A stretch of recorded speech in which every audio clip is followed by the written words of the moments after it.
दोस्तों नमस्कार। दोस्तों आज हम वर्बल रीजनिंग में ब्लड रिलेशन पढ़ेंगे, रक्त संबंध पढ़ेंगे। दोस्तों रक्त संबंध में दो या दो से अधिक व्यक्तियों के बीच अपने पूर्वजों द्वारा किए गए संतानोत्पत्ति के आधार पर बनाया गया आपसी मधुर सद्भावनापूर्ण सुदृढ़ रिश्ता या संबंध रक्त संबंध कहलाता है। दोस्तों रक्त संबंध के अंतर्गत आपके रिश्ते संबंधी ज्ञान की जांच की जाती है। इसके अंतर्गत किन्हीं दो या दो से अधिक व्यक्तियों के संबंध दिए होते हैं और इन्हीं संबंधों के आधार पर किसी अन्य व्यक्ति का संबंध ज्ञात करना होता है।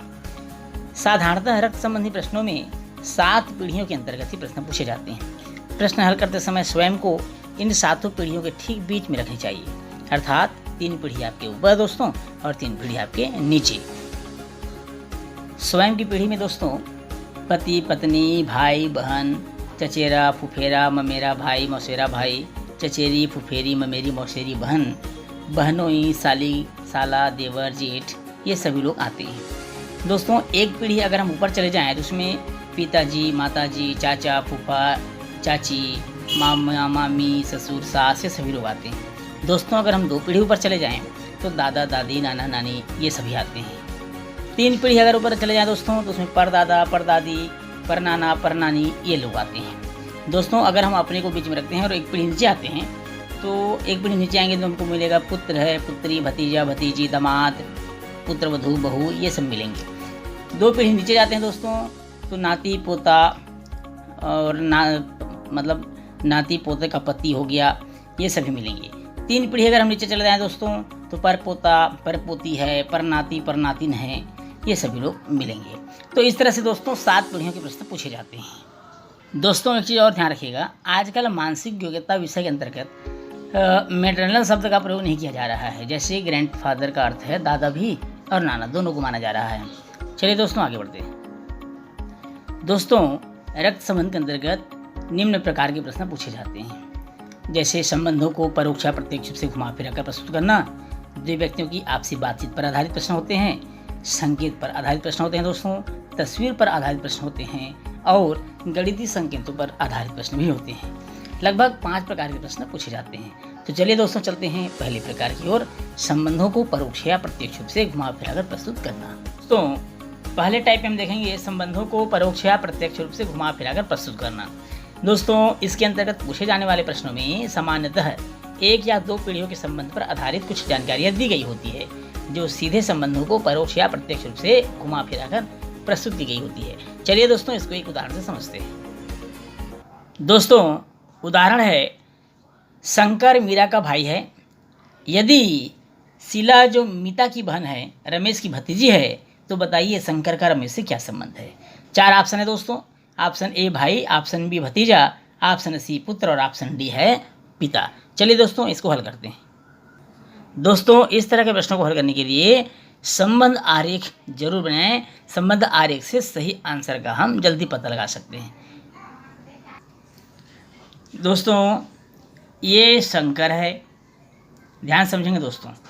शंकर भाई है मीता का, प्रश्न में लिखा शंकर मीता का भाई है तो ये मीता का भाई है कौन, शंकर। हम चल रहे हैं संबंध आरेख की ओर। इसके बाद देखें प्रश्न में लिखा है यदि शीला जो मीता की बहन है, शीला जो किसकी बहन है, मीता की बहन है दोस्तों। तो यहाँ पर हम आ जाएंगे शीला की ओर, ये बहन है मीता की, समझ रहे हैं दोस्तों, ये शीला मीता की बहन है। रमेश की भतीजी है कौन, मीता की बहन। शीला जो मीता की बहन है रमेश की भतीजी है तो हम चलते हैं रमेश की ओर। यहाँ रमेश बना लेते हैं दोस्तों, ये रमेश और रमेश की भतीजी कौन है, शीला, ये भतीजी है। ध्यान समझेंगे दोस्तों, जब ये भतीजी होगी दोस्तों तो ये भी भतीजी होगी, क्यों, क्योंकि दोनों बहन हैं आपस में, ये भतीजी हो गई। और जब ये दोनों बहन का एक भाई शंकर है तो ये हो गया भतीजा। क्या हो जाएगा दोस्तों, भतीजा। अब हमारा प्रश्न था शंकर का रमेश से क्या संबंध है। शंकर का रमेश से क्या संबंध है, तो शंकर का रमेश से क्या संबंध दोस्तों, भतीजे का संबंध है, अर्थात शंकर रमेश का भतीजा है। तो इसका सही आंसर क्या आएगा दोस्तों, ऑप्शन बी भतीजा। क्या आएगा, भतीजा। चलिए दोस्तों अगले उदाहरण की ओर। अगला उदाहरण दोस्तों, एम पी का पुत्र है। एम पी का पुत्र है, क्यू पौत्री है ओ की जो पी का पति है, एम का ओ से क्या संबंध है आपको बताना है दोस्तों। 4 ऑप्शन हैं, पुत्र, पुत्री, माता और पिता। तो चलिए देखते हैं संबंध आरेख की ओर। संबंध आरेख में देखेंगे एम, प्रश्न को पढ़ते हुए इसको बनाना है दोस्तों। एम पी का पुत्र है, प्रश्न में लिखा है एम पी का पुत्र है, एम पी का पुत्र है। क्यू पौत्री है ओ की, यहाँ पर हम चलते हैं ओ और ये क्यू, क्यू पौत्री है ओ की, ओ की पौत्री कौन हुई दोस्तों यहाँ पर, क्यू। अब जो पी का पति है, जो पी का पति है, तो ये पी का पति हो गया दोस्तों, पी का पति हो गया। अब यहाँ देखिए दोस्तों, पी पति है ओ का, तो ये देखिए आप, पी का पुत्र एम है तो ओ का भी पुत्र कौन होगा, एम होगा, ये ओ का भी पुत्र होगा।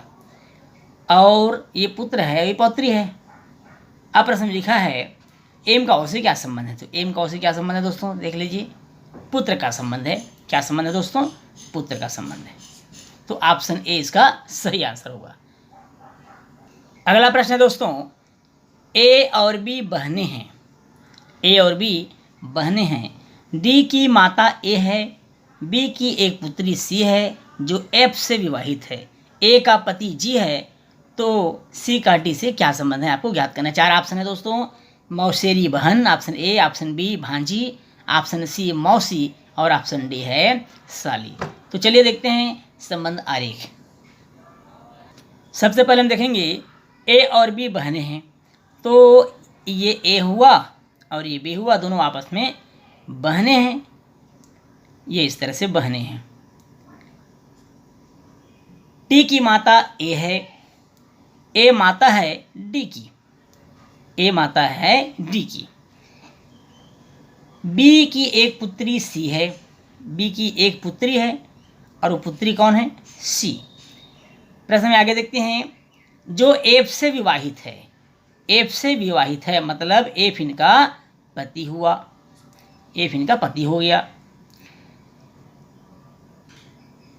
ए का पति जी है, ए का पति कौन है, जी है, ये ए है और इनके पति हैं जी, ये जी इनके पति हो गए। अब बताना है दोस्तों सी का डी से क्या संबंध है, सी का डी से क्या संबंध है। तो सी और डी में क्या संबंध होगा दोस्तों, ये दोनों ए और बी बहनें हैं और एक डी की माता है तो बी इनकी मौसी होगी, बी इनकी मौसी होगी क्योंकि माता की बहन मौसी होती है। अब जब ये मौसी है दोस्तों तो ये दोनों मौसेरी बहन होंगी। क्या होंगे दोस्तों, मौसेरी बहन। तो हमारा ऑप्शन कौन सा आएगा दोस्तों, ऑप्शन ए मौसेरी बहन। समझ में आया दोस्तों, मौसेरी बहन। दोस्तों इस तरह के प्रश्नों को हल करते समय संबंध आरेख को बहुत सावधानी पूर्वक बनाना चाहिए। संबंध आरेख अगर आपने सही बनाया है तो निश्चित रूप से आपका आंसर बिल्कुल सही होगा, नो डाउट। चलिए दोस्तों एक और उदाहरण देखते हैं। अगला उदाहरण दोस्तों, ए बी का भाई है, सी ए की माँ है, डी सी का ससुर है, ई बी का पुत्र है। तो बताइए कि डी का ई से क्या संबंध है। 4 ऑप्शन है दोस्तों, ऑप्शन ए पोता, ऑप्शन बी पर पोता, ऑप्शन सी पर दादा और ऑप्शन डी है दादा। तो चलिए देखते हैं संबंध आरेख से कि इसका सही आंसर क्या होना चाहिए। दोस्तों संबंध आरेख की शुरुआत ए बी का भाई है से करेंगे हम। ये दोनों ए और बी है जिसमें ए बी का भाई है, मतलब दोनों का आपस में भाई का संबंध है दोस्तों, ए बी का भाई है। लेकिन ये भाई है ऐसा ये आवश्यक नहीं है, इसलिए हम ऐसा बनाएंगे ए बी का भाई है, ये बहन भी हो सकती है। चलिए आगे बढ़ते हैं। सी ए की माँ है, सी ए की माँ है, किसकी माँ है, ए की माँ है।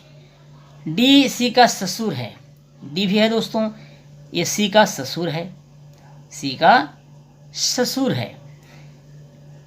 ई बी का पुत्र है, ई है जो बी का पुत्र है, बी का पुत्र है।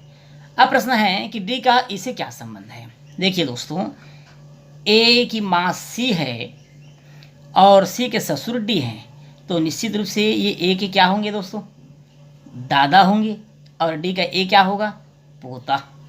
क्या होगा? ये पोता होगा। और ये पोता है तो ये भी पोता हो सकता है, बी भी हो सकता है, दोनों को कि भाई हैं आपस में, तो ए उस पोता हो गया। और पोते का पुत्र क्या होता है दोस्तों? परपोता। पोते का पुत्र क्या होता है? परपोता। तो डी का इससे क्या संबंध हुआ दोस्तों? परपोते का, परपोते। तो ऑप्शन है दोस्तों यहाँ देखिए ABCD, ऑप्शन है बी परपोता। तो परपोता इसका सही आंसर है दोस्तों। चलिए अगले टाइप्स की ओर देखते हैं। ये तो था दोस्तों टाइप 1 की प्रश्न। और टाइप 1 में हमने देखा कि किस तरह के प्रश्न पूछे जा सकते हैं। यहाँ पर संबंधों को घुमा फिरा कर प्रस्तुत किया जाता है और अंतिम दो व्यक्तियों के बीच में संबंध पूछा जाता है, ये हमने देखा दोस्तों। अब हम चलेंगे दोस्तों टाइप 1 के बाद टाइप 2 में कि किस प्रकार के प्रश्न पूछे जाते हैं। दूसरे प्रकार में हम देखेंगे दो व्यक्तियों की आपसी बातचीत पर आधारित, और इनमें से प्रश्न ज़्यादा पूछा जाता है, दो व्यक्तियों की आपसी बातचीत। चलते हैं टाइप 2 की ओर।